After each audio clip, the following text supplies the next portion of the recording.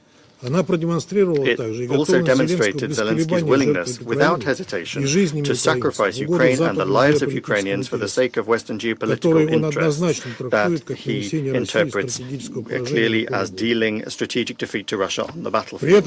At the same time, he is advancing an open and blatant betrayal of the national interests of his own country. The so-called peace plan openly declares a willingness to sell off what's left of Ukraine's natural wealth, which incidentally under Ukraine's constitution would require a referendum, and to use its citizens in future to guard the security of Europe in the place of American forces. But what is absent from Zelensky's latest screenplay is even a hint at a willingness to step on the path of a genuine and long-term peace settlement to the conflict. He remains convinced, as in the case of his previous stillborn initiatives, that the West must, together with him, develop some ultimatum plan and then impose it on Russia.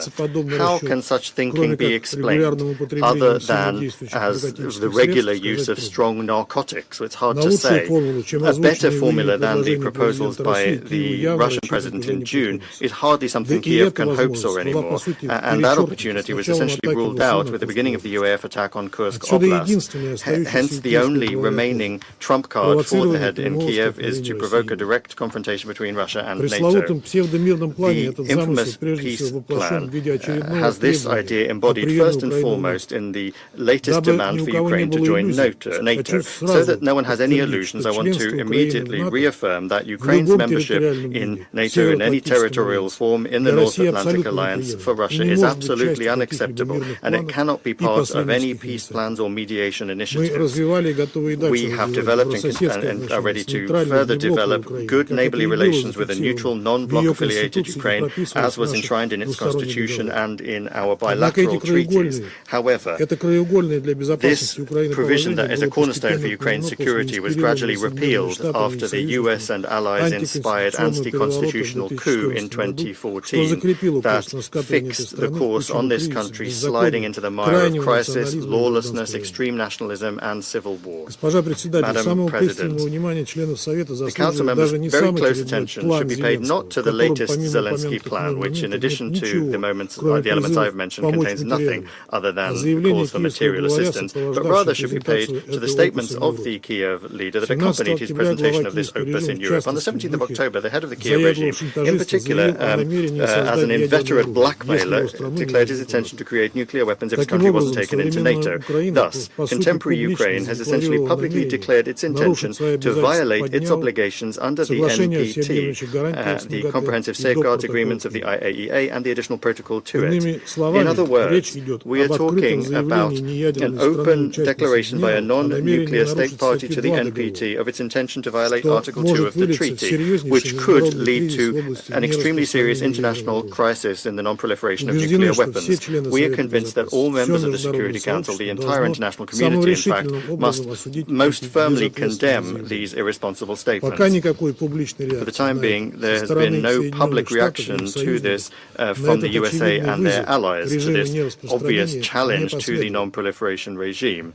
This only confirms that they are pandering to any ventures and crimes committed by the Kiev regime. Instead of this, they have become distracted by circulating scaremongering with Iranian, Chinese and Korean bogeymen, each one of which is more absurd than the one before.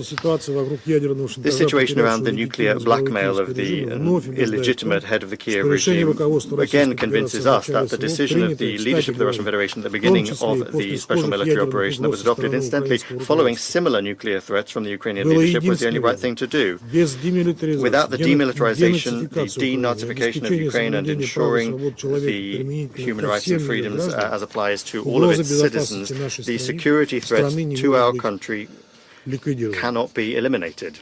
Madam President, in conclusion, I'd like to touch upon another important subject relating to human rights and civic freedoms in Ukraine. As is well known, our Western colleagues like to present the Kiev regime and its leader as almost a protector of democracy and an example for the entire region. At the same time, the harsh dictatorship that has been established in the country, leading to the delegitimization of the state institutions, thousands of political prisoners, a ban on the Russian language and Russian identity in violation of the country's constitution and the basic norms of international law, and also the hounding of the canonical Orthodox Church, are things that the Ukraine's Western backers are trying to ignore. With such selective blindness, the West is hardly going to say anything in relation to the outrageous incident and the trampling of the norms of morality that would be established by any religion, the events that took place in the siege of the St. Michael's Cathedral last week in Cherkasy. We were warned that when Ukraine adopted a law that contradicted the norms of international law and the UN Charter, banning the canonical Ukrainian Orthodox Church, raids on churches and the uses of violence against parishioners would soon follow. And that is what happened. On the 17th of October, Banderites committed another serious crime. More than 100 fighters in camo and balaclavas forced their way into the cathedral. They opened fire on civilians. They used tear gas and they forced the parishioners out of the service. On the internet, you can find hundreds of videos of this banditry, and after this they began looting. They looted the funds, they stole money that was being gathered by the parishioners to restore the cathedral. They took out equipment, icons, church books, and even food. And the police were there, but they didn't intervene in the situation. As a result of the attackers' actions, the prelate of the UOC, Metropolitan Feodosy, received a concussion. The mayor of the city cynically called what happened a voluntary movement of the community under the jurisdiction of the Orthodox Church of Ukraine. That is the level of moral degradation that Ukrainian society has achieved, or rather a part of it. We call on the relevant organizations of the UN system to unambiguously condemn the hounding by the Kiev neo-Nazis of Orthodox parishioners, and for the West to end their encouragement of Kiev to commit these barbaric acts. Our Western colleagues need to understand that responsibility for the actions of the regime that they cultivated is also something that they bear, and they will not be able to hide these crimes from their own publics. Thank you. Je remercie le représentant de la I thank Fédération the de Russie et representative je of the passe la Russian parole au Federation, and I'll représentant give de the floor Mozambique. to the representative of Mozambique. Madam President, we thank Slovenia and the United States for requesting this meeting. We also wish to thank Assistant Secretary General Miroslav Jenča for his comprehensive briefing and invaluable insights. We welcome the representatives of Ukraine, Poland, Finland, and Estonia in today's meeting. Madam President, we convene once again today to deliberate on the situation in Ukraine. The frequency of our meetings on this matter underscores both the gravity of the situation and this Council's unwavering commitment to addressing this critical issue. The deteriorating situation in Ukraine and the necessity of staying focused on this issue highlights the significant challenges this Council faces in addressing and fulfilling its mandate. The gravity of these challenges cannot be overemphasized. The ongoing conflict has led to catastrophic and unprecedented consequences. As is tragically common in all conflict, civilians continue to bear the brunt of the hostilities. The human cost of this conflict is immeasurable, manifested by loss of life, injuries, widespread destruction of critical civilian infrastructure, human rights violations, and massive forced displacements and refugees. The economic ramifications are equally staggering, further complicating efforts to stabilize the region. Of particular concern is the risk of nuclear incidents. This potential threat, whether through intentional use, miscalculation, or accident, underscores the urgency for rigorous safety protocols, transparent communication, and international cooperation to prevent any catastrophic outcomes with dire humanitarian and geopolitical impacts. It is crucial to recognize that the repercussions of this conflict extend far beyond the two neighboring countries. Geopolitical tension and instability, food and energy crisis, and economic instability have not only regional but global impacts. We must be mindful that no one will be safe until everyone is safe. Our collective legal and moral determination to save the succeeding generations from the scourge of war, as enshrined in the UN Charter, has never been more pertinent. Madam President, as this conflict persists with no signs of abatement, it has become evident that there can be no military solution. The primacy of military approach anchored in the zero-sum logic has proven unrealistic and unsustainable. A paradigm shift to a cooperative approach that includes diplomatic efforts, humanitarian aid, and the fostering of inclusive political dialogue is imperative. In light of this consideration, we reiterate our urgent call for an immediate cessation of the hostilities and a return to direct negotiations without any preconditions, while giving due consideration to the legitimate security concerns of all parties involved. In conclusion, Madam President, Mozambique reaffirms its steadfast advocacy for a political and negotiated solution as the only viable way to end this conflict and establish the foundation for lasting and sustainable peace for the two neighboring countries. This approach prioritizes the well-being of all affected and seeks a resolution that upholds the dignity and aspirations of both nations. I thank you, Madam President. I thank the representative of Mozambique, and I now give the floor to the representative of Guyana. Thank you, Madam President. I thank ASG Yencha for the important update and welcome the participation of the representatives of Ukraine, Poland, Finland, Estonia, and the European Union in today's meeting.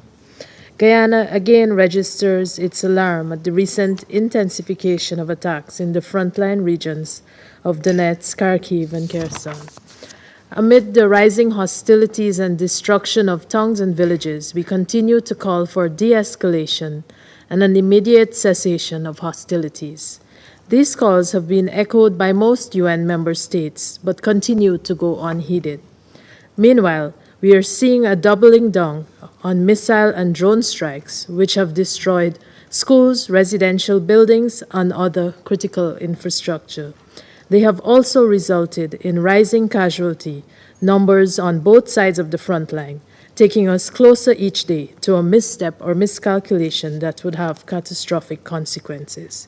Such a scenario and the scale of human suffering endured in the past 2 years of conflict provide compelling reasons to find a peaceful solution. Guyana maintains that any lasting solution to the conflict will not be achieved through military action, but rather through diplomacy and good faith negotiations conducted in accordance with the provisions of the United Nations Charter and international law. We call on the Russian Federation to withdraw its military forces from the internationally recognized territory of Ukraine. Madam President, the time has come for the world to make more concrete efforts to end the war. We commend the efforts of those seeking to find a peaceful resolution to the conflict and urge the parties to commit to a serious political and diplomatic process towards ending the conflict. In the interim, we demand that they take all necessary measures to protect civilians and critical infrastructure and to comply fully with their obligations under international law, including the United Nations Charter and international humanitarian and human rights law. We also stress the need for accountability for the ongoing violations as a critical element on the path to peace. We further call upon the Russian Federation to allow unfettered humanitarian access to the people in need of humanitarian assistance in the occupied territories and to sign an action plan with the United Nations to end and prevent grave violations against children.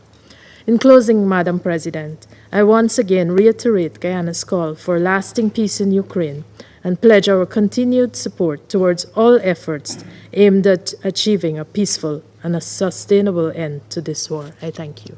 I thank the representative of Guyana. I give the floor to the representative of Algeria. شكرا السيدة رئيس. Thank you, Madam Chair. أود بداية Allow me أن at the أتقدم outset بالشكر to للأمين العام thank المساعد Assistant Secretary سيد General ميروسلاف Mr. Miroslav على Yencha إحاطته for القيمة. his insightful briefing. نجتمع اليوم مرة We أخرى convene today والحرب في yet أوكرانيا again while لا the war in تزال Ukraine للأسف continues تحصد to المزيد kill من الأرواح more البشرية innocent البريئة civilians, وتجبر العديد forcibly على displacing التنقل many مجبرين others بحثا عن to مناطق seek آمنة safe لهم shelters for them and their ولعائلاتهم families, وتخلف while المزيد من also الخسائر causing المادية additional والدمار material في البنى التحتية. losses and destruction to the infrastructure. فلقد كبدت This هذه war الحرب has had a الطرفين heavy toll الروسي on both والأوكراني sides. خسائر فادحة في الأرواح Losses in ودمارا terms of هائلا casualties and the إضافة tremendous إلى مأساة destruction in إنسانية addition to قد a طال أمدها. prolonged humanitarian والمقلق في crisis. الأمر What is هو أن هذا concerning in الحال this matter is the أصبح fact that يكاد this يكون situation is viewed حتميا as في almost غياب أي inevitable in تأثير the ملموس absence of any tangible للمبادرات impact of التي تم individual إطلاقها and إلى حد international الآن initiatives launched لتقريب today وجهات in النظر order to narrow سواء منها the المبادرات diverging الفردية points of views. أو الجماعية. وما يزيد الوضع What تعقيدا complicates the هو matter منطق further التصعيد is this والمواجهة logic of اللذان escalation ما and فتئ الطرفين confrontation ينتهجان adopted by both وكذا sides, as منطق well as الاستقطاب the logic of الذي لا polarization يزال that يخيم continues على to التجاذبات overshadow the tensions والتفاعلات and the بين interactions مختلف among الفاعلين the various major الأساسيين. actors.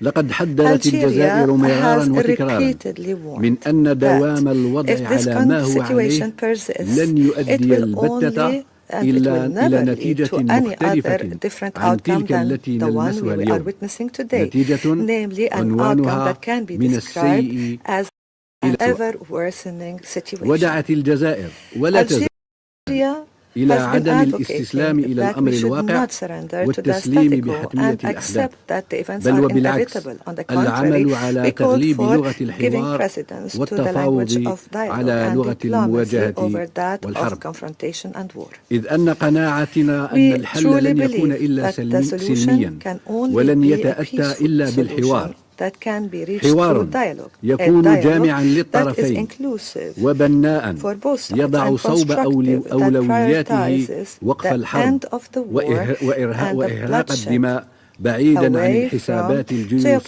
geopolitical considerations and narrow والمصالح interests. الضيقة. It should وحوار be a dialogue يكون that is مبنيا على premised الاحترام on التام full والانصياع respect إلى and مبادئ compliance ومقاصد ميثاق with the الأمم principles and المتحدة objectives of the UN وقواعد Charter القانون and the الدولي international law التي نتفق that we all كلنا agree are على fair سموها and should وعدلها. prevail. وحوار It should يضع be a نصب dialogue that أولوياته معالجة prioritizes الأسباب addressing الجذرية the root causes للصراع for this برمته conflict وإحاطة and giving due الشواغل الأمنية attention to the للطرفين security concerns بالعناية of both اللازمة sides لضمان to حل ensure a نهائي lasting مستدام لهذا solution for this النزاع. conflict. The نزاع conflict لم that is يصبح not a source of يؤرق concern المنطقة or a ويهدد security أمنها threat فحسب to the بل region وأصبحت alone, تداعياته but has الاقتصادية economic تثقل repercussions كاهل that العالم burden the بأسره world as a ولا whole, سيما الدول particularly النامية. developing countries. ومن هذا المنطلق Accordingly, وسعيا and in an منها attempt لتقريب to وجهات narrow the النظر diverging وتهيئة الظروف viewpoints and to المواتية create the لخلق conditions أرضية that are صلبة conducive for a لتسهيل solid الحوار foundation that بين would الطرفين. facilitate dialogue among the two انخرطت parties. الجزائر Between في the two سبتمبر parties, الفارط Algeria في engaged مسعى last جديد September in a new بادرت به الصين initiative led by والبرازيل China and يهدف Brazil إلى in تعزيز order to المشاورات strengthen على and مختلف promote المستويات consultations at ومع all levels كافة and with الأطراف all parties. خلاله Through this تشكيل مجموعة initiative, the group أصدقاء of السلام Friends of Peace was على مستوى established at the المندوبين level of الدائمين permanent بنيويورك representatives in New بهدف York تعزيز in order التفاهمات to enhance the لدعم الجهود understandings العالمية towards supporting الرامية global إلى تحقيق efforts aiming السلام at achieving الدائم والعادل. lasting and just وتبقى peace. الجزائر مستعدة لتقديم stands كل ready to الدعم provide all اللازم necessary في support سبيل towards الوصول إلى حل سلمي reaching a نهائي peaceful لهذا and النزاع final واستتباب settlement for الأمن this في conflict المنطقة. to allow security to prevail in the region. Thank you. Je remercie le I représentant de thank the l'Algérie et j'invite representative la of Algeria. représentante du I Royaume-Uni à give prendre the la floor parole. to the representative Thank of the you, United Kingdom. President, and I thank ASD Yencha for his briefing. Colleagues, when we speak about the security situation in Ukraine, we need to be clear. This affects us all. Russia's invasion is a violation of the international rules-based system and the UN Charter, upon which our collective prosperity and security depends. Russia has struck at the heart of the UN Charter, which this Council has pledged to uphold. This has consequences for every country, wherever they are in the world. It is with deep concern, therefore, that I draw to this Council's attention reports of DPRK's growing involvement in the war. It is highly likely that the DPRK has agreed to send combat troops in support of Russia's war against Ukraine. It seems that the harder Putin finds it to recruit Russians to be cannon fodder, the more willing he is to rely on DPRK in his illegal war. This is the latest development in an ever-deepening military relationship between Russia and the DPRK, which has implications for regional and international security. Already, Russia was procuring weaponry from DPRK to inflict suffering on the Ukrainian people, in violation of UN Security Council resolutions that Russia itself voted for. And now, with this recent development, we can be certain that the DPRK leadership will ask a high price from Russia in return. I also draw the Council's attention to Russia's recent strikes upon commercial grain ships in the Black Sea and civilian port infrastructure. Whether deliberate or incompetent, these actions demonstrate once again Russia's utter disregard for international law and global food security. Thanks to Ukraine's success in pushing back the Russian Black Sea fleet, it has resumed grain exports to destinations all over the world, from Turkey to Egypt to China. But Russia's actions pose a serious risk to grain prices and the willingness of commercial shipping companies to operate in the Black Sea. These attacks must cease immediately. Make no mistake, Russia is the sole cause of this war and its devastating human and global consequences. Putin could end the war tomorrow if he chose. No one wants peace more than Ukraine. But for peace to be sustainable, it must have respect for the UN Charter at its core. There can be no false equivalence between aggressor and victim. Russia has no legitimate interests when it comes to Ukraine. If Putin thinks he can weaken our resolve through his illegal and destabilising actions, he is wrong. The UK's commitment to support Ukraine to defend itself against Russian aggression and to achieve a just and lasting peace is ironclad. We call upon Russia to immediately cease its unprovoked illegal war and withdraw its forces unconditionally from all of Ukraine. I thank you. Je remercie la représentante du Royaume-Uni. Je donne la parole au représentant de la Sierra Leone. Madam President, thank you for convening this meeting at the request of Slovenia and the United States, and I also thank Mr. Miroslav Jenča for his briefing. We welcome the participation of Ukraine, Poland, Finland, and Estonia in this meeting. Sierra Leone acknowledges Ukraine's letter of 14 October 2024 reporting the tragic death of Ukrainian journalist Victoria Roshina. We expressed our condolences and stressed that journalists are civilians protected under international humanitarian law. The inhumane treatment and unexplained death of detainees during war violates international law. Sierra Leone remains deeply concerned about the escalating conflict in Ukraine, which has persisted for over 2.5 years. Recent intensification and the fighting has resulted in further occupation of Ukrainian villages and regaining of territory in the Kursk region.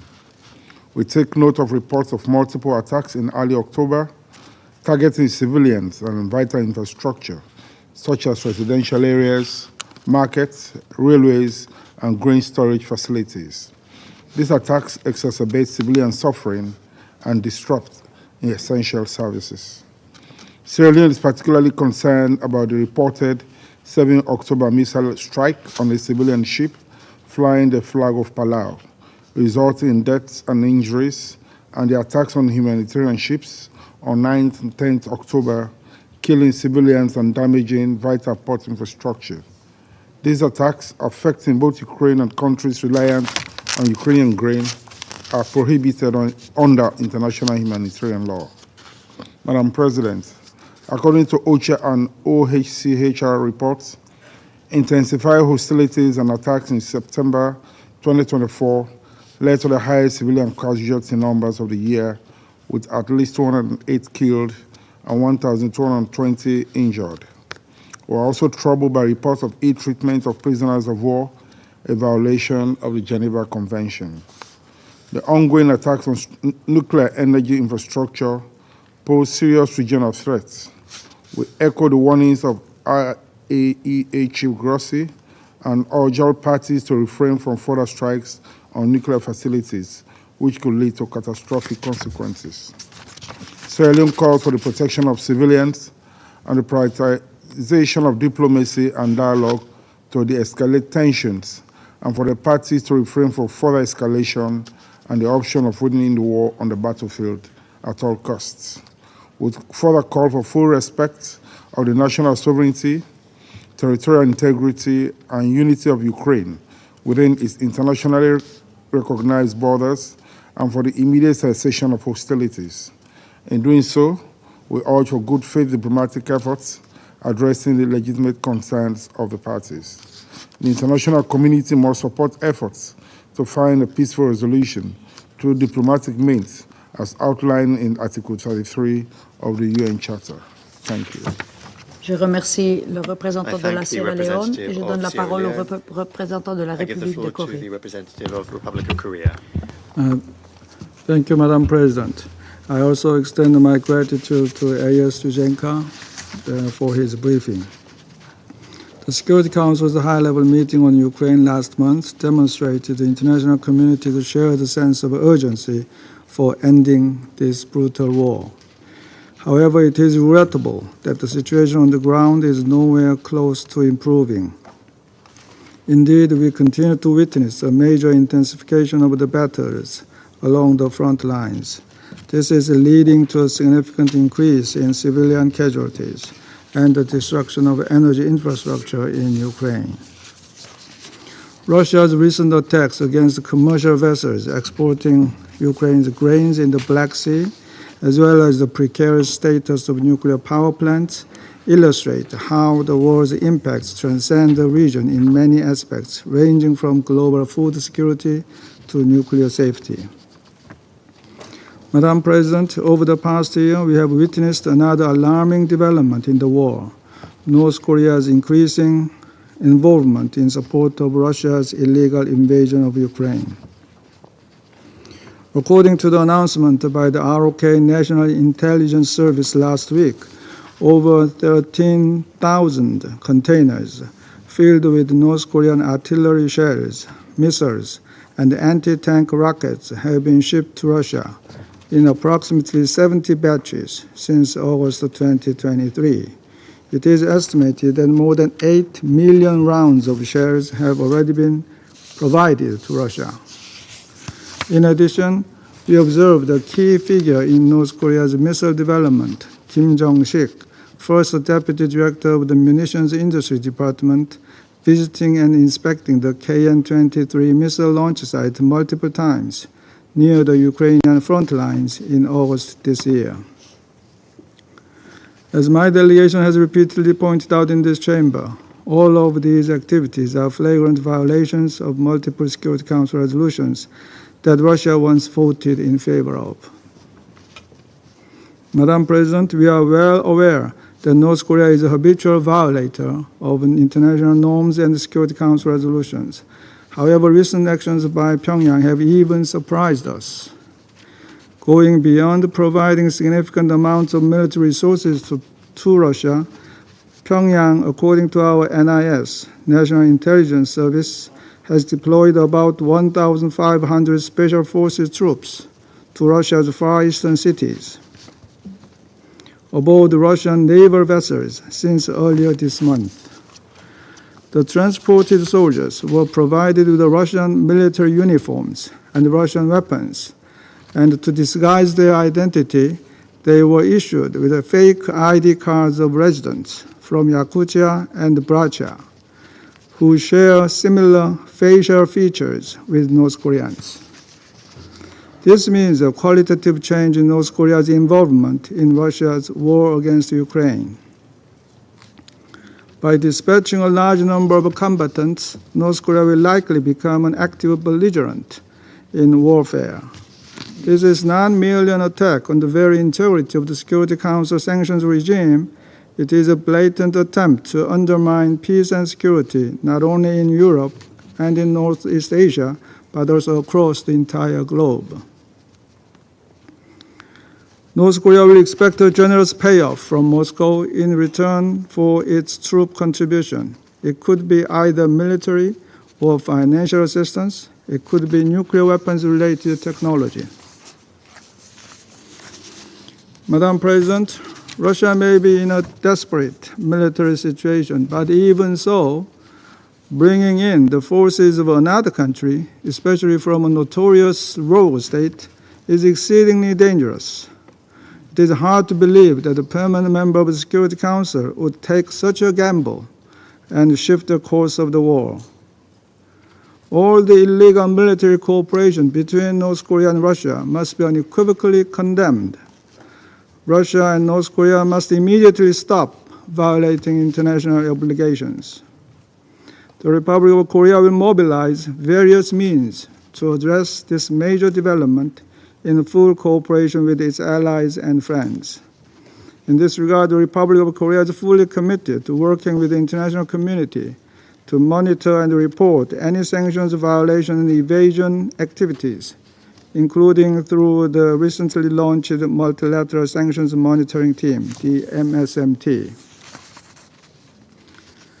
Madam President and colleagues, ever since this illegal war began, the collective voice of the international community has been crystal clear.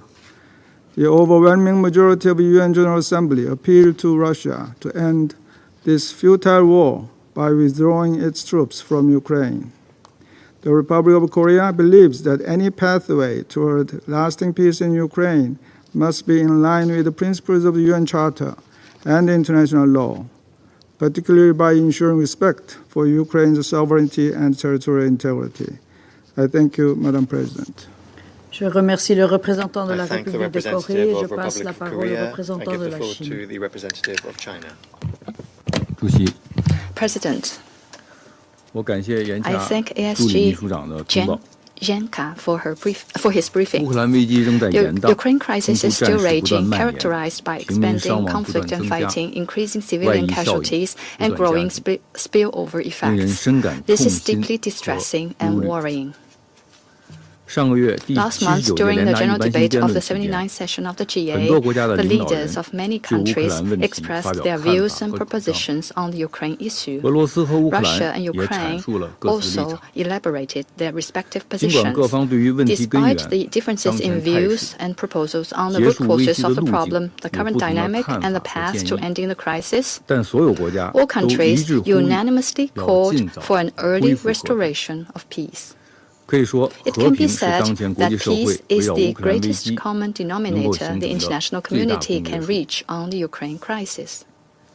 It is precisely based on this understanding on September 27th, 17 countries of the Global South, including Brazil, China, Egypt, Indonesia, South Africa, and Turkey, on the margins of the general debate, held a ministerial meeting on the Ukraine crisis. France, Hungary, and Switzerland also participated as observers. At the meeting, all parties expressed deep concern about the risks arising from the current conflict, especially its impact on the Global South countries.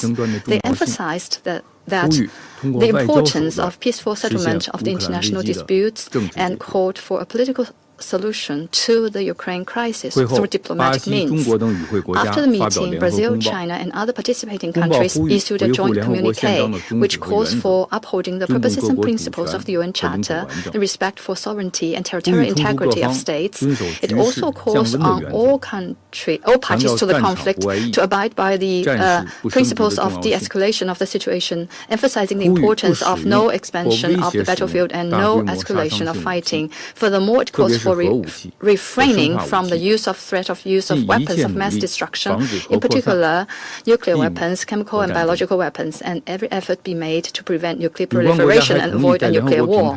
The countries concerned have also agreed to set up a group of Friends for Peace on the UN platform to further mobilize voices for peace, promote consensus for peace, and support peace efforts. The group of Friends for Peace has no intention of interfering with, influencing, or replacing existing platforms and mechanisms, or negotiating on behalf of the parties concerned, namely Russia and Ukraine, much less imposing any peace proposals. The group will conduct its work in a flexible way, engage in dialogue inclusively, and engage all parties in an open spirit. It welcomes the participation of like-minded countries, especially those from the Global South, to create synergies and build peace together. President. The U.S. representative in his statement just now once again attacked and smeared China, which we strongly oppose. I would like to highlight the following 3 points. First, China's position on the Ukraine issue is objective and impartial. We neither support any party, nor do we favor any party. China has always adhered to the general direction of a political settlement of the Ukraine crisis and has maintained contacts with all parties concerned, including Russia and Ukraine. During the general debate of the 79th UNGA, Chinese Foreign Minister Wang Yi held respective meetings with his Russian and Ukrainian counterparts, actively promoting peace talks. We have provided timely briefings to Russia and Ukraine on the holding of the ministerial meeting on Ukraine and the establishment of the Group of Friends for Peace. We have listened to their views. Second, China's position on the Ukraine issue has been consistent, namely promoting a ceasefire and a political settlement. At the onset of the conflict, President Xi Jinping put forward 4 points on what should be done, clearly emphasizing that the sovereignty and the territorial integrity of all states should be respected, and the purposes and principles of the UN Charter should be observed. China has also issued a document entitled China's Position on the Political Settlement of the Crisis in Ukraine. With Brazil, we jointly issued 6 common understandings calling for a political settlement of the crisis. The special representative of the Chinese government has maintained close contacts with all parties and actively engaged in shuttle diplomacy, working for peace and facilitating talks. Third, China's position on the Ukraine issue is open and above board. We have no intention of exploiting it for selfish gains or creating confrontation. China is not a creator of the Ukraine crisis, much less a party to the conflict. China has never provided lethal weapons to any party to the conflict. We have consistent and strict export controls over dual-use items. We call on the international community to cooperate in addressing the negative spillover effects of the crisis, jointly maintain the security and stability of the industrial and supply chains, and resist taking advantage of the situation to suppress descent to decouple and sever the chains. We oppose the use of the Ukraine issue by the U.S. to smear and put pressure on China and the imposition of illegal unilateral sanctions and long-arm jurisdiction on Chinese entities and individuals. We will take all necessary measures to resolutely safeguard the legitimate and lawful rights and interests of Chinese companies and nationals. I thank you, President. Je remercie le représentant de la Chine et je donne la parole au représentant de Malte. Thank you, Madam President, and I also thank ASG Yencha for his briefing. As Russia's aggression against Ukraine drags on, we continue to witness the deterioration of the situation on the ground. This is substantiated by sobering statistics and spiraling markers related to the death toll, injuries, and the humanitarian needs of millions of people, as clearly outlined by OCHA and other actors on the ground. The summer months marked a clear escalation in violence through the intensification of missile and drone attacks all around Ukraine and the systematic targeting of Ukraine's civilian infrastructure. This led to a dramatic increase in casualties. The specific targeting of Ukraine's energy infrastructure enforces the grim reality that millions of Ukrainians will be forced to face another tough winter with a severely crippled energy capacity. Moreover, any action that endangers the safety and security of Ukraine's nuclear facilities is unacceptable. In this regard, we fully support all diplomatic efforts by the IAEA aimed at addressing these topics. Furthermore, we condemn the destruction of port infrastructure and the weaponization of goods, which continues to undermine global food security. We reiterate that international law, including international humanitarian and international human rights law, must be respected by the parties at all times. We also express our grave concern about reports of executions by Russian forces of Ukrainian prisoners of war. We condemn third countries' continued support for Russia's war of aggression in the form of military support and dual-use items, some of which in violation of Security Council resolutions. Reports of DPRK troops on the front line in Ukraine are troubling and deeply concerning. Madam President, ensuring the protection of humanitarian space across Ukraine is essential. We express our concern over the incidents of violence against humanitarian workers and damage to humanitarian hubs and assets in the vicinity of the front line. We again call for all parties to ensure the safety and security of all UN and humanitarian personnel and facilitate their life-saving operations.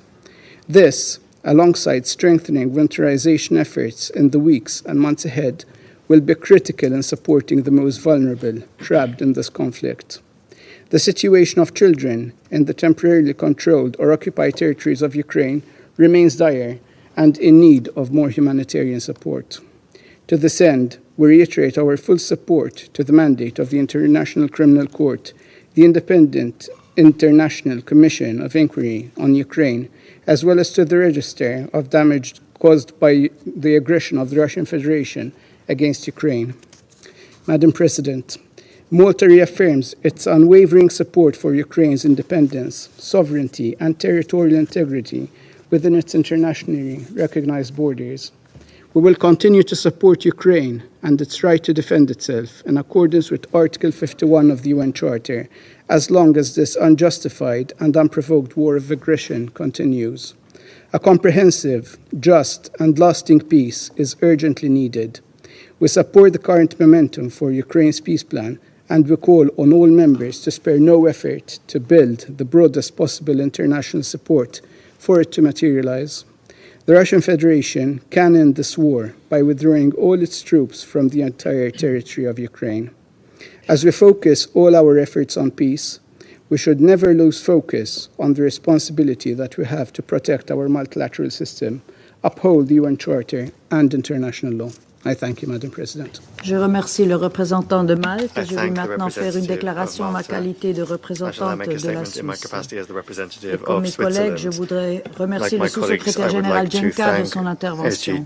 Chers et chers collègues, alors que nous approchons à grands pas le sombre cap des 1000 jours d'agression militaire de la Russie contre l'Ukraine, l'impact profond que cette guerre a sur la vie de la population civile nous est rappelé chaque jour. Comme nous l'avons entendu aujourd'hui, le mois dernier a connu le plus grand nombre de victimes civiles cette année. Cela confirme une tendance préoccupante des derniers mois, l'augmentation significative du nombre de victimes civiles et des dommages causés aux infrastructures civiles. La Suisse condamne l'agression militaire de la Russie contre l'Ukraine. Le nombre élevé d'attaques touche particulièrement les communautés proches de et sur la ligne de front dans les régions de Donetsk, Kharkiv, Odessa et Zaporizhzhia est alarmante. Les destructions conséquentes qu'elles causent aux habitations, aux écoles, aux hôpitaux et aux autres infrastructures civiles, y compris les systèmes d'énergie, doivent cesser. Outre leur coût humain, ces actions entravent les réponses humanitaires, créent de nouvelles vagues de déplacement et posent des risques pour les populations vulnérables, en particulier à l'approche de l'hiver. L'intensification des attaques contre les infrastructures portuaires civiles et les navires civils a en outre un impact direct sur la sécurité alimentaire mondiale.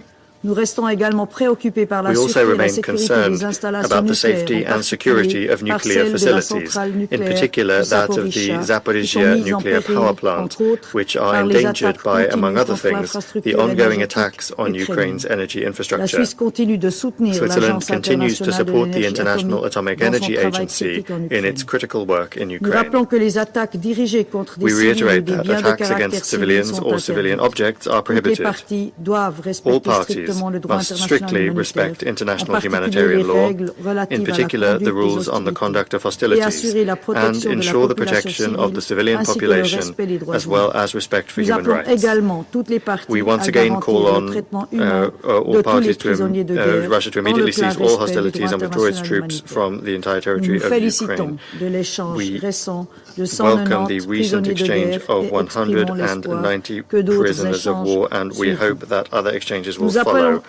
We once again call on Russia to immediately cease all hostilities and withdraw its troops from the entire territory of Ukraine. Switzerland further reiterates its dismay at the apparent continuation and intensification of external support for Russia's military aggression in contravention of the Council's resolutions on non-proliferation. Excellencies, to address the far-reaching consequences of this war, a coordinated international response is needed.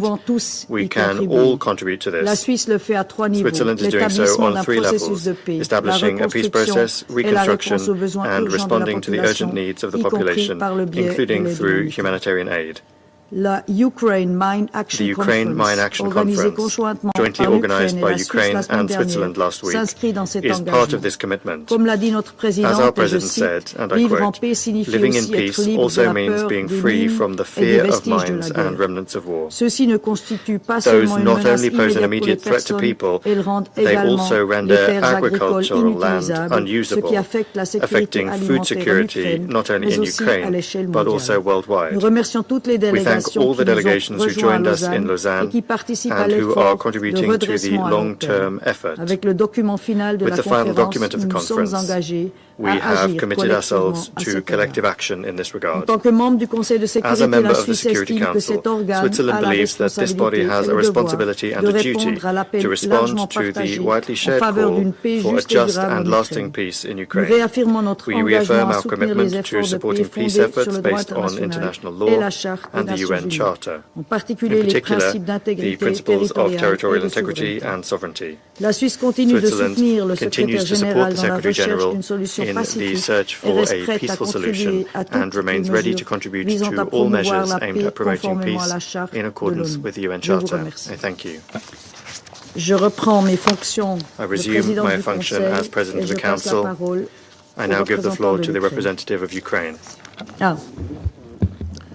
Le représentant des États-Unis a demandé la parole pour faire une autre déclaration. I give him the floor. Thank you, Madam President. I'll be very, very brief just to respond to some remarks that were made. As I made clear in my statement, the U.S. supports a just peace in Ukraine, but any proposal that is not aligned with the UN Charter or seeks to freeze in place Russian territorial conquest is not a just peace. And just to one last comment, my delegation will continue to call out all countries, including China, that publicly that continue to aid Russia's industrial base, and we will continue to do so until that assistance stops. Thank you.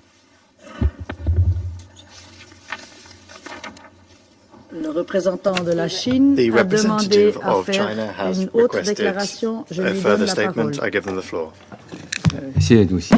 Thank you, President. I will also be very brief. China and some Global South countries have launched the group of Friends of Peace that is for one purpose only, that is early peace in Ukraine and early restoration of peace in Europe. I hope that the U.S. representative and others will correctly understand the intention of China's efforts and that of other countries and will participate in our efforts. Le représentant des États-Unis a demandé la parole pour faire une autre déclaration. Je la lui donne encore une fois. I give the United States the floor once more. Thank you, Madam President. I'll just be very brief on this. As I said, we will support peace, but it has to be a just one. Thank you. Le représentant de la Chine a demandé la parole pour faire une autre déclaration. Je la lui donne encore une fois. Thank you, President.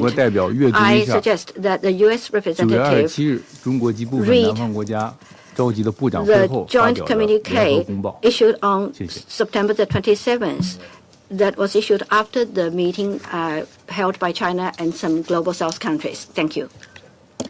J'aimerais maintenant donner la parole au représentant de l'Ukraine. Well, thank you, Madam President.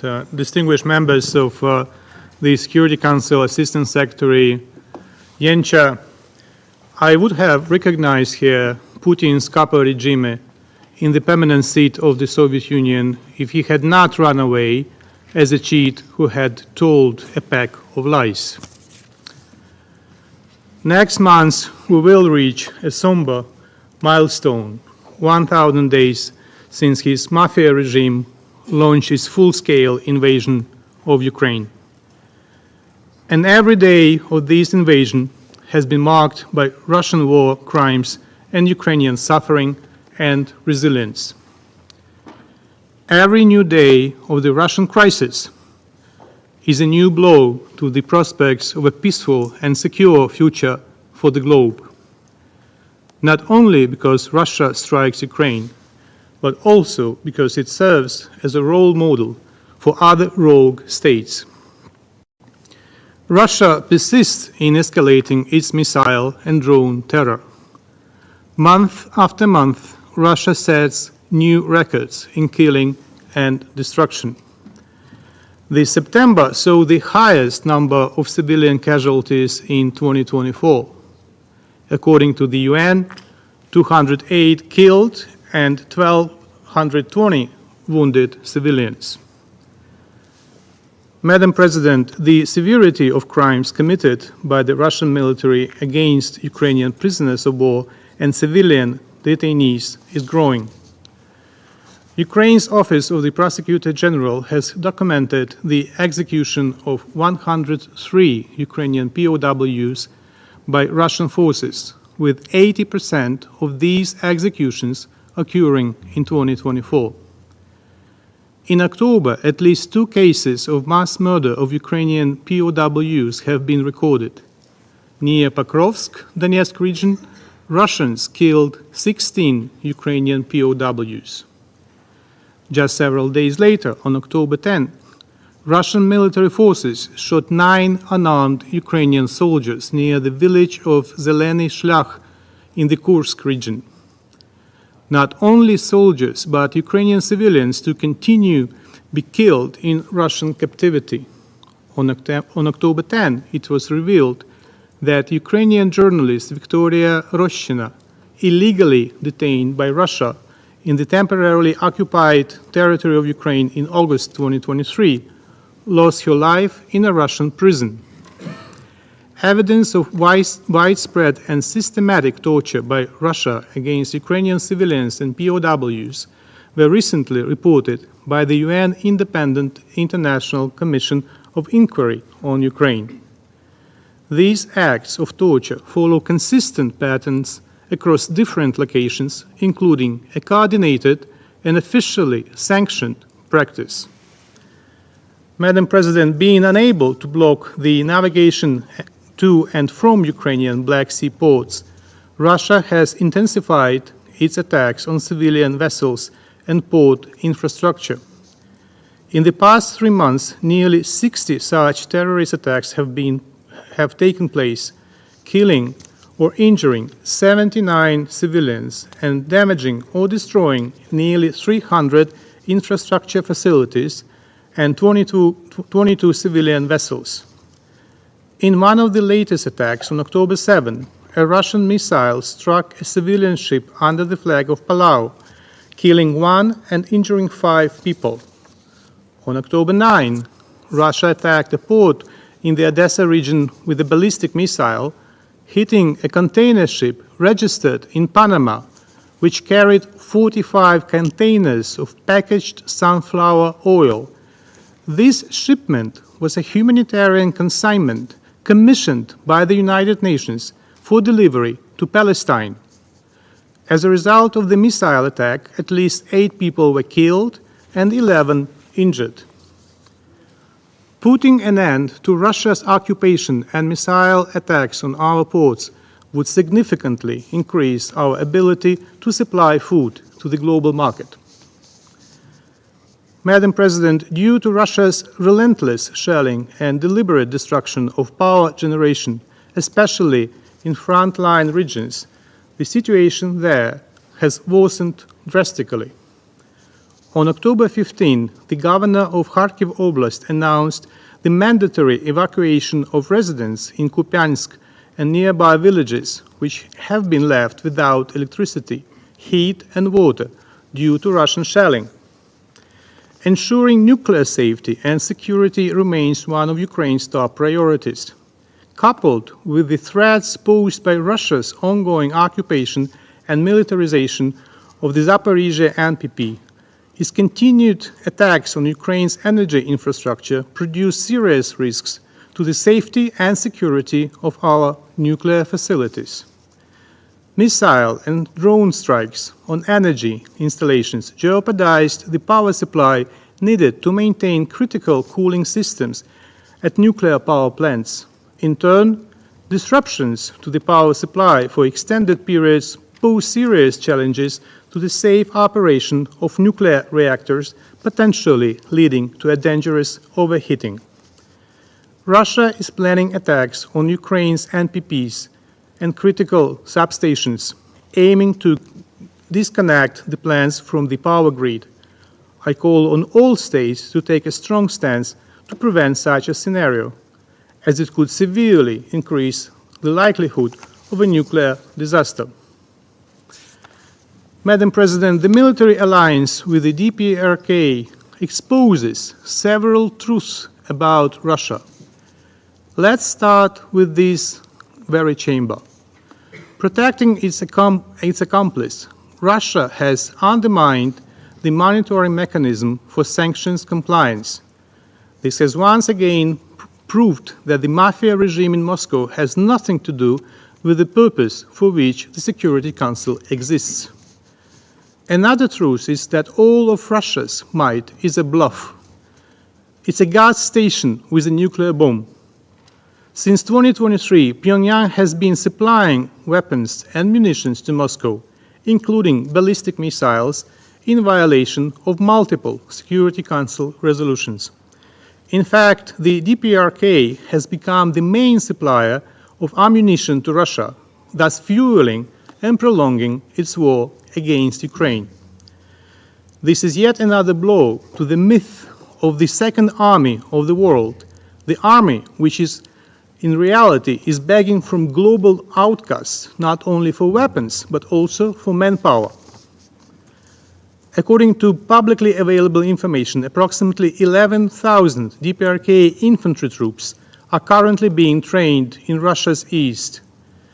These troops are expected to be ready for war against Ukraine by November 1st. Whereas at the beginning of the invasion, most Russian citizens killed in the war were from indigenous peoples and other non-Russian ethnic communities, now Moscow headhunts impoverished citizens from third countries, once again exposing the deeply racist, neo-colonial nature of its regime. Although the example of the DPRK is the most striking, we should not forget about Russia's attempts to deceitfully recruit people from African and Asian countries, not only for combat operations but also for work in military industries. For instance, as reported by the media recently, the Indian Foreign Ministry acknowledged they are pressing Russia for the discharge of all Indian nationals remaining in the Russian army. Madam President, the outcome of Russia's war against Ukraine will decide whether the world will plunge into more wars. This global threat requires a global and ambitious response. That is why last week President of Ukraine Volodymyr Zelensky presented the victory plan that consists of 5 very concrete points. And let me now unweave the Russian tapestry of lies about the plan. Its first point is indeed an invitation for Ukraine to join NATO.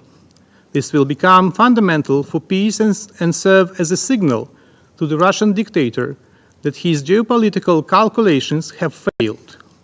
Russia should not be allowed to further exploit geopolitical uncertainty in Europe. The second point is defense.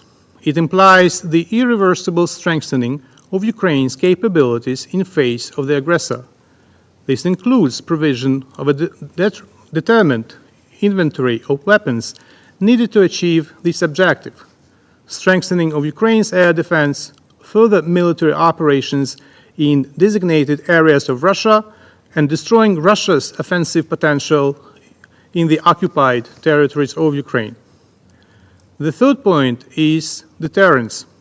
Ukraine proposes deploying a comprehensive non-nuclear strategic deterrence package on its territory, sufficient to protect the country from any military threat posed by Russia. Effective deterrence will ensure that Russia either resorts to diplomacy or is going to lose its war machine. The fourth point is strategic economic potential. The deposits of critical resources in Ukraine, worth trillions of US dollars, along with Ukraine's globally important energy and food production potential, are among the key targets of the Russian Federation in this war. Instead, Ukraine offers its strategic partners a special agreement for the joint protection of these resources, as well as joint investment and use of this economic potential.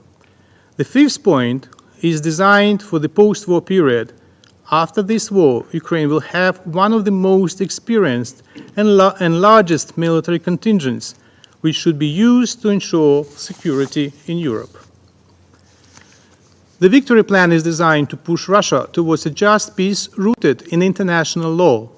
If the aggressor achieves its goals, it will set the stage for new wars of conquest worldwide.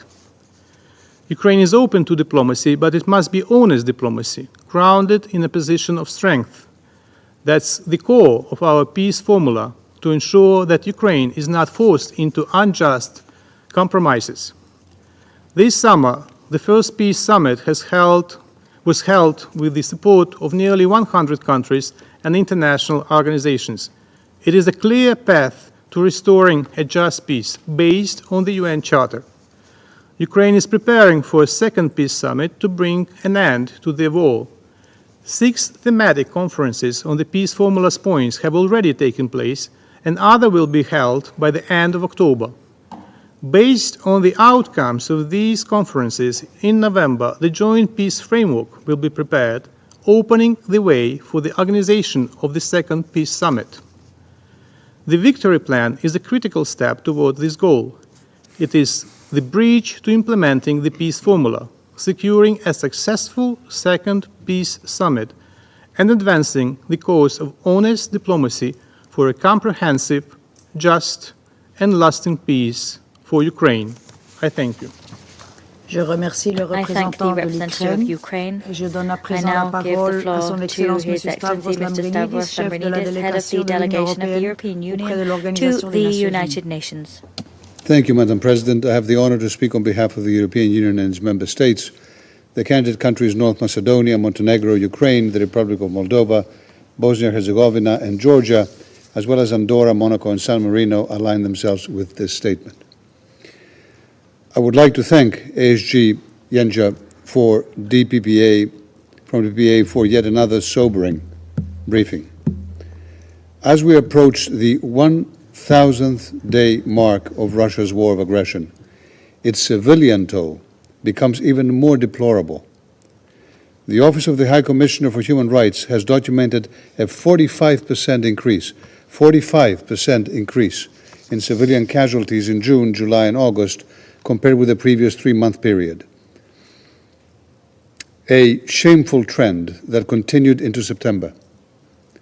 At the same time, we are continuing to witness a systematic and deliberate campaign by Russia to target Ukraine's civilian infrastructure, in particular its energy production and transmission capacity. Ukraine has lost 70% of its pre-war electricity production capacity under a very clear Russian plan to weaponize energy against the development needs of Ukraine and the most basic human needs of its people in violation of international law. It is clear that Russia is attempting to pile the pressure on the Ukrainian people ahead of a freezing summer, hoping that in this way they will capitulate. We repeat our call on Russia to immediately halt its war of aggression, including its unrelenting strikes against Ukraine's civilian infrastructure.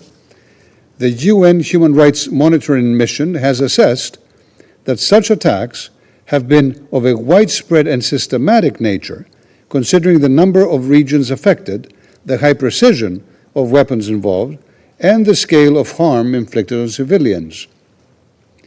We are also concerned about Russia's treatment of Ukrainian prisoners of war, with at least 177 prisoners of war having died in Russian captivity since the beginning of Russia's war of aggression, according to reliable sources. In addition, the UN has confirmed the widespread and systematic use of a wide range of different methods of torture and ill treatment, including sexual violence against Ukrainian prisoners of war by their Russian captors. Russia demonstrates continued and systematic disregard for international law. The EU condemns the prisoners' lack of access to the outside world and the denial of humanitarian access for independent monitors. International humanitarian law, including the Geneva Convention relative to the treatment of prisoners of war, must be fully respected.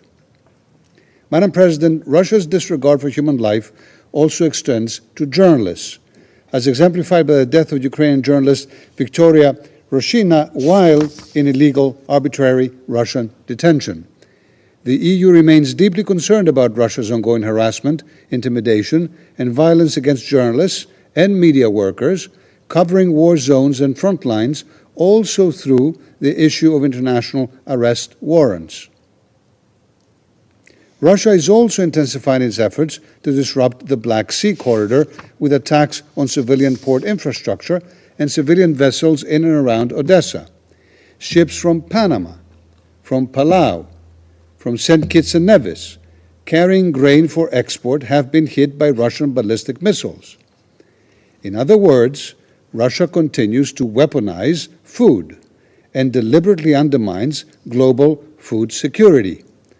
All countries must unequivocally condemn these attacks on the freedom of navigation and global food security. Madam President, if such illegal aggression and such international crimes go unpunished, then we are entering a very dark world. Russia and its leadership must be held fully accountable for waging a war of aggression and for other most serious crimes under international law, as well as for the massive damage caused by the war. We recall the 6 arrest warrants issued by the International Criminal Court, including against the Russian president, for the war crime of unlawful deportation and transfer of Ukrainian children. Finally, we reiterate the European Union's support for a comprehensive, just, and lasting peace in Ukraine, based on the UN Charter. No country wants this more than Ukraine. More than 100 countries and organizations expressed their support to the Summit on Peace in Ukraine hosted by Switzerland this summer. To this end, Russia, the aggressor, must withdraw all its troops from the entire territory of Ukraine. Any serious proposal for peace must be based on the UN Charter and international law, as clearly laid out by the UN General Assembly in its own resolutions. We call on all countries desiring and just and lasting peace, including participants in the upcoming BRICS summit in Russia, to convey this UN message loudly and clearly to Russia's leadership. We also urge third countries to cease all assistance to Russia's war of aggression. This includes not only direct military support, but also the provision of dual-use goods and sensitive items that sustain Russia's military-industrial base. Madam President, I close by reaffirming that we will continue to support Ukraine and defend the UN Charter in response to Russia's aggression, and we will do so for as long as it takes. Thank you. Je remercie Son Excellence, Monsieur Lambrinidis, de sa déclaration et je donne maintenant la parole au représentant de la Pologne. Madam President, Excellencies, I extend my gratitude to the ASG Mirosław Jęcza for his informative yet disturbing briefing. We approach, it has been mentioned a few times today, the 1000th day of Russia's illegal and brutal war of aggression against Ukraine. I would like to begin by acknowledging the remarkable resilience and determination of the Ukrainian people. Despite immense hardship, they continue to fight for their freedom and democracy. This is also evident in the country's progress in implementing a wide range of reforms on its European and Euro-Atlantic path. Russia's indiscriminate assaults show no signs of abating. It continues to launch heinous air strikes targeting Ukraine's energy grid and critical facilities, including nuclear ones, with the aim of destabilizing the economy and society. Ukrainians are suffering from deliberate and targeted attacks on civilian infrastructure, including hospitals, schools, and kindergartens. Civilians are the targets of the Russian aggression.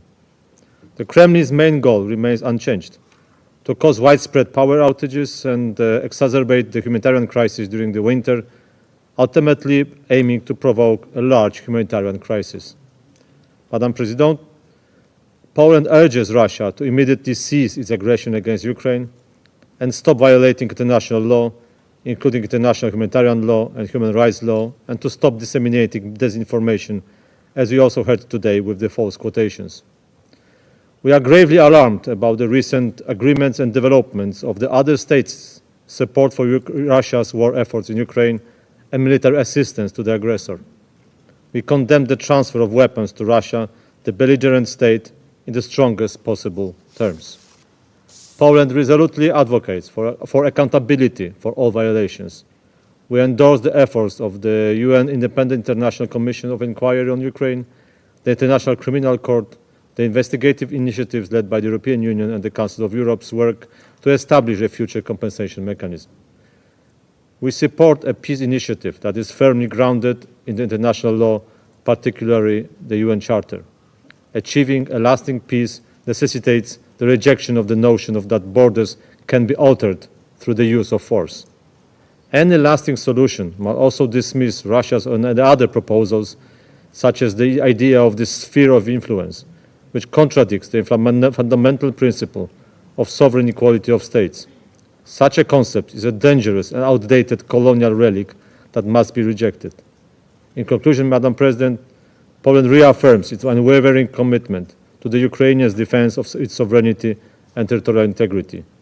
The Ukrainians' peace initiatives constitutes the only roadmap to a just and enduring peace. It is time for Russia to heed the call of the international community, cease its aggression, and withdraw its forces from illegally occupied Ukrainian lands. Together we can help Ukraine rebuild, heal, and reclaim its rightful place in a peaceful and prosperous Europe. I thank you. I thank the representative of Poland. I now give the floor to the representative of Finland. Madam President, I have the honor to address the Council today on behalf of the Nordic countries, Denmark, Iceland, Norway, Sweden, and my own country, Finland. We thank the Presidency for the opportunity to address the Council and extend our appreciation to Assistant Secretary General Jenča for his briefing. It has been almost 1,000 harrowing days since Russia brought the horrors of war back to Europe with its full-scale invasion of Ukraine, and it is 10 years since its illegal annexation of Crimea. This blatant violation of the United Nations Charter has resulted in the largest displacement of people in Europe since World War II, with close to 7 million refugees in the continent and beyond, and 3.7 million people displaced inside Ukraine. Madam President, Russia wages a reckless war against civilian population and civilian infrastructure in Ukraine. The UN estimates nearly 38,000 civilian casualties. The military casualties affect entire generations of Ukrainians. Russia's massive attack against Ukraine's energy infrastructure have further exacerbated humanitarian needs, and Russia's activities around Zaporizhzhia power plant have raised the risk of a nuclear incident.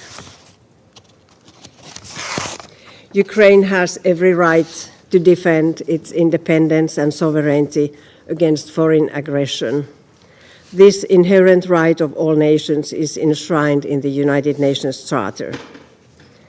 Russia's war of aggression against Ukraine concerns us all. People far from the battlefields all across the globe feel its effects in food, fuel, and energy prices. In the last few weeks, Russia has intensified its attacks on civilian port infrastructure and civilian vessels in the Black Sea corridor. Yet above all, we all must ask ourselves the following: what is left of our respect for the United Nations Charter if we let borders be redrawn by force? If there is no accountability for ruthless aggression and grave violations of international law? By supporting Ukraine, we are defending international law, including the United Nations Charter. We cannot let grave violations of it go unchecked, not in Ukraine, not anywhere in the world. It is in the direct interest of all of us. The Nordic countries reiterate their support for Ukraine's peace formula as a basis for a comprehensive, just, and sustainable peace. Eventual peace must be firmly rooted in the United Nations Charter. All nations, big and small, are invited to contribute to efforts that can lead to a comprehensive, just, and sustainable peace. It is up to Ukraine to define when and on what basis a future peace process should be conducted. The Nordic countries will support Ukraine and the Ukrainian people as long as it takes. Thank you, Madam President. Je remercie la représentante de la Finlande et je passe la parole au représentant de l'Estonie. President, I have the honor to speak on behalf of the three Baltic states, Latvia, Lithuania, and my own country, Estonia. We align ourselves with a statement of the European Union. Let me add a few elements. President, let me start by thanking ASG Jenča for his useful briefing. The list of Russia's violations and crimes committed in Ukraine continues to grow with every passing day. Contrary to the calls of the states represented at this table for de-escalation, the statements and actions by Russian leadership indicate that these calls fall on deaf ears, as exemplified by recent Russian attacks against Ukrainian port infrastructure in Odessa and against civilian vessels, some of which were carrying grain, including to Palestine. I stress once again that Russia's actions are violating the principles of the UN Charter and are not compatible with its Security Council permanent membership obligations. Russia's attempt to derail the Pact for the Future during the UN High-Level Week, including all of our priorities for the revival of multilateralism, is yet another stark reminder that Russia is a threat to global peace and security. In addition, allow me to make 3 points. First, Putin's announcement on the 25th of September on the revision of Russia's nuclear doctrine is a continuation of irresponsible nuclear rhetoric we have seen since the start of aggression against Ukraine. If Russia's leadership thinks that nuclear saber-rattling helps to facilitate a peaceful solution to this war, there is a far easier solution: end the war and military escalation and withdraw your troops from Ukraine. Second, the increasing involvement of Iran, the DPRK, and Belarus in Russia's aggression against Ukraine must stop immediately. In addition to the DPRK's providing Russia with ballistic missiles, recent reports of potential involvement of the DPRK's troops to fight on Russia's side in Ukraine would be an utterly dangerous escalation.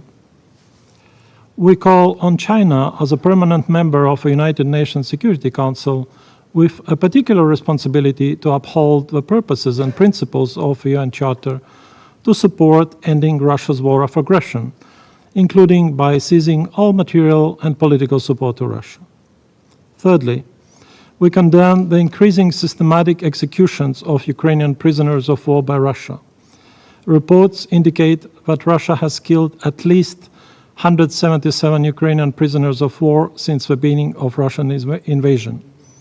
This abhorrent practice is another cowardly act, displaying Russia's complete disregard for international law, including international humanitarian law, particularly Convention Against Torture, and constitutes a grave breach of the Geneva Conventions.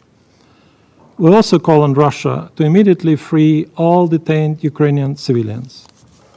President, we stand with Ukrainian people and reiterate our unwavering support to Ukraine's right for self-defense and Ukraine's sovereignty and territorial integrity within its internationally recognized borders.